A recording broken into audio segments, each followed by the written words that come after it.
I love debt. Yeah. Trump loves debt. He's a king of debt. I'm in debt about $600 million.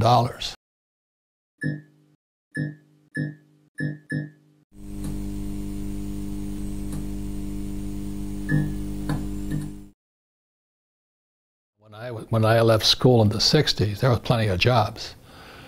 But the world has changed. Yeah. And our schools haven't. And so they're still making this innate promise of get a job. And I was very fortunate when I graduated in '69. We're the highest paid graduates in the world. My classmates were making about $120,000 to $150,000 a year. That's not much money today. But 1969, that was a lot of money. But naturally, as young guys do, we spent every penny of it. Yeah. So I had my rich dad's lesson, the rich don't work for money, in my head. I said, okay, I'm making all this money, I have a secure job, but what's beyond that? And that's where education comes in. So if I could explain this to you for the rest of the millennial lessons, it's really going to be on this theme here. Because financial education is about not working for money. Like one of the first questions, when I finally realized what my rich dad was saying, I said, well, when do I never need a paycheck again? See, my goal wasn't, you know, go to the moon or, you know, cure cancer. My job was, when would I never need a paycheck again? Because as long as you need a paycheck, be it from an employer or like my poor dad, he was so afraid of losing his government pension. Yeah.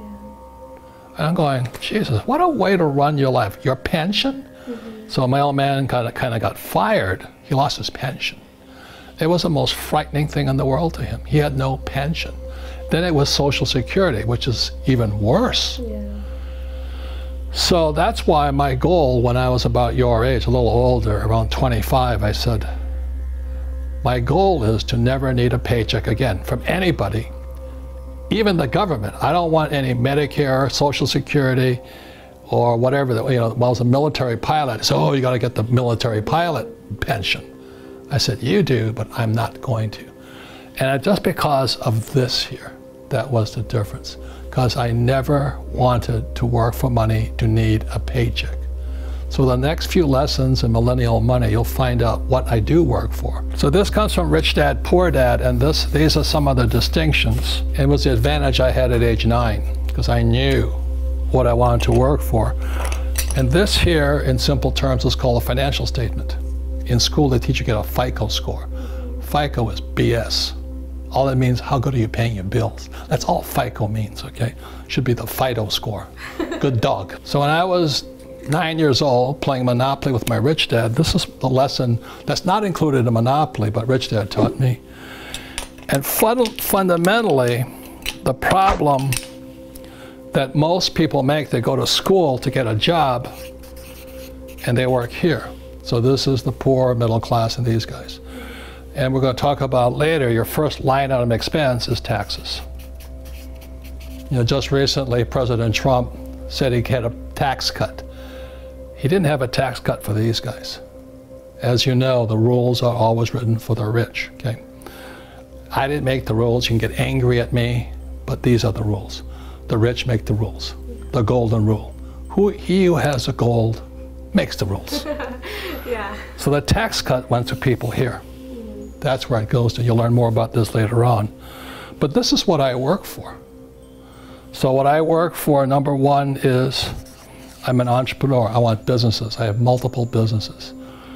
And I don't work in them, as you know, because you work here. You never see me, do you? No. Because I don't work for a paycheck. Exactly. Next is real estate.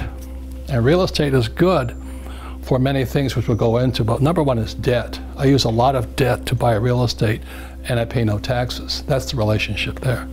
The next is paper. And that's savings, stocks, bonds, mutual funds, ETFs, and that stuff. I don't have any of that stuff. I don't save money. I don't have any of that.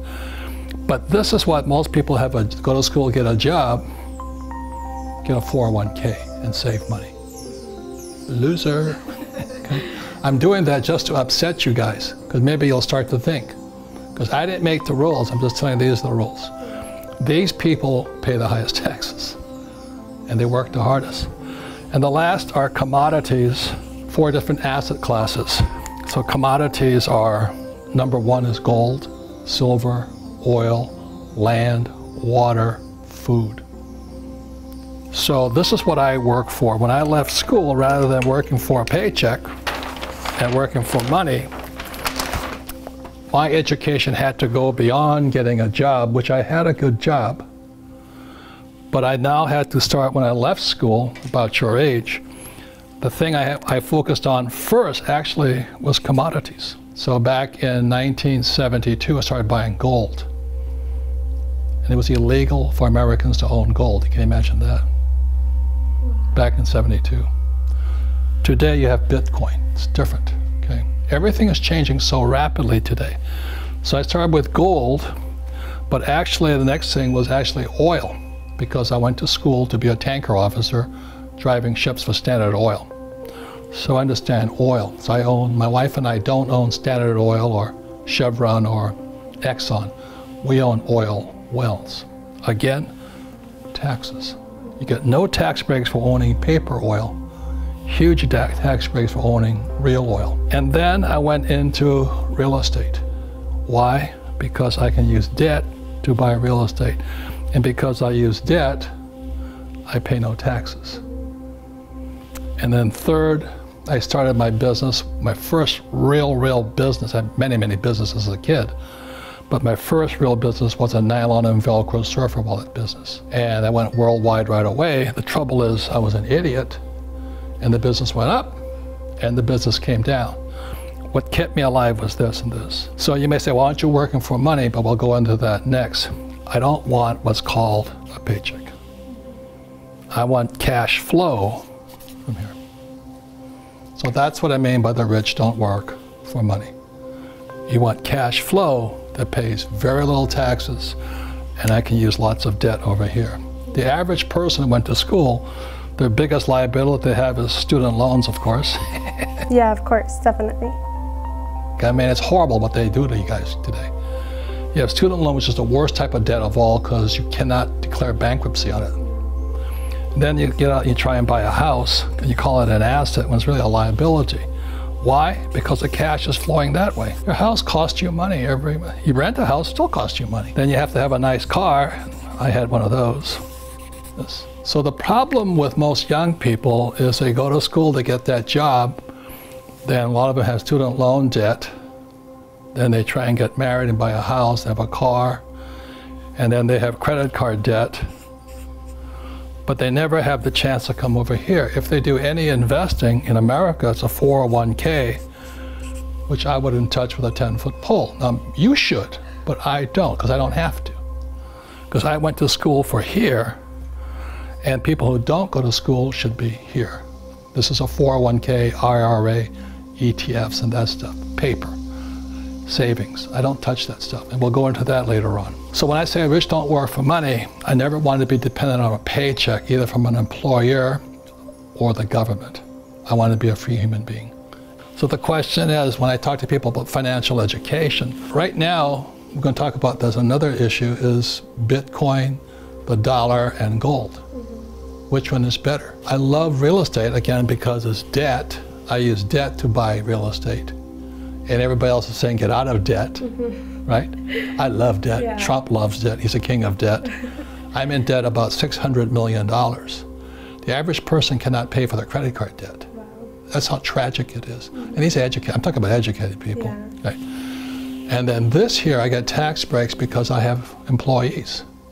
This will be another subject going down with millennial money. But if you have a job, you're taxed. If you hire employees, they give you tax breaks. Look at right now, Amazon is looking for a new home. Every government wants to give them a home. You know, please move to Indiana, please move to Canada. Why? Because they'll bring in employees, and employees pay the tax. Yeah. It's the same as Tesla. They got, I think, 50 billion or something from the state of Nevada because they bring in employees.